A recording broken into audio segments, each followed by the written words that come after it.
More on the escalations between North Korea and the U.S. Let's bring in Danny Shaw, professor at the City of University, New York, and representative of the People's Congress of Resistance. Thanks so much for joining us today. Thank you. And now there have been recent escalations between the U.S. and North Korea, mostly with North Korea's foreign minister speaking with reporters in New York just yesterday. Now, he made very inflammatory comments like, "We'll see who won't be around much longer," and also claimed the U.S. had declared war when, in fact, they had not. Can you really gauge a tweet as a declaration of war? Well, Ri Yong-ho, the foreign minister of North Korea, has every right to defend his homeland. Surely the United States, if their airspace were violated, would shoot down any planes that violated that airspace.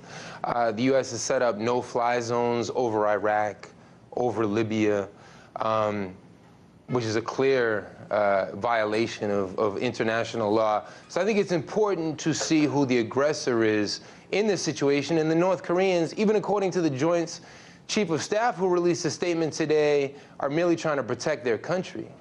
Well, now, the foreign minister also said that the North Korea's countermeasures included shooting down the U.S. bombers, even when they're not inside the airspace border of their country. So don't you think that's more of an act of war than President Trump's tweet about, Rocket Man or anything like that?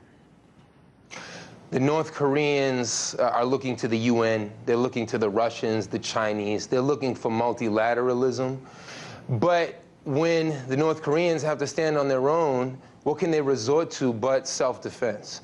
The North Koreans have very carefully studied history. They saw what happened to Panama in 1989, Nicaragua in 1990, Grenada in 1983, Yugoslavia in 1999, and the list goes on and on and on. Any country that doesn't cow before the U.S.'s superior military might has been reinvaded, reoccupied, recolonized, and the North Koreans are saying that they're going to take their destiny into their own hands.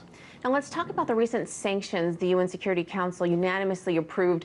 What kind of impact does cutting off China's central bank from doing business with North Korea have? And we also see that today it was announced that the U.S. sanctioned 8 North Korean banks as well as 26 bank workers. So do you see this affecting North Korea's economy? Oh, of course. The 27 million people of North Korea have felt the pinch of the U.S. blockade since 1950, when the war first began.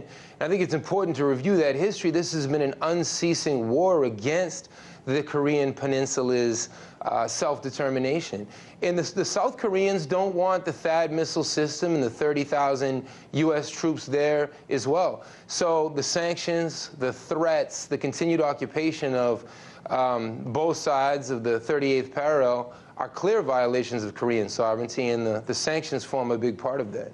Now, while the argument in the spotlight has been, between North Korea and the U.S., North Korea has publicly stated that it wants an official end to the Korean War, and they have weapons pointed at South Korea's capital, only 30 miles from the border. So do you think Seoul is in any kind of danger here? I don't think anyone thinks that North Korea is a truly the existential threat. If you look at the U.S.'s track record, that's what we should be afraid about. I don't think that the North Koreans are going to preemptively launch anything, but they're trying to send a message. All they want to be left alone. And the U.S. media continues to beat the war drums and say there's no magic fix for North Korea and we don't know what to do. We've tried everything, as though the U.S. were somehow the peacemongers here, which is a funny thing to even entertain. But here's a miraculous solution: leave North Korea alone. Thank you. That's Danny Shaw, professor at the City University of New York and representative of the People's Congress of Resistance. Thank you.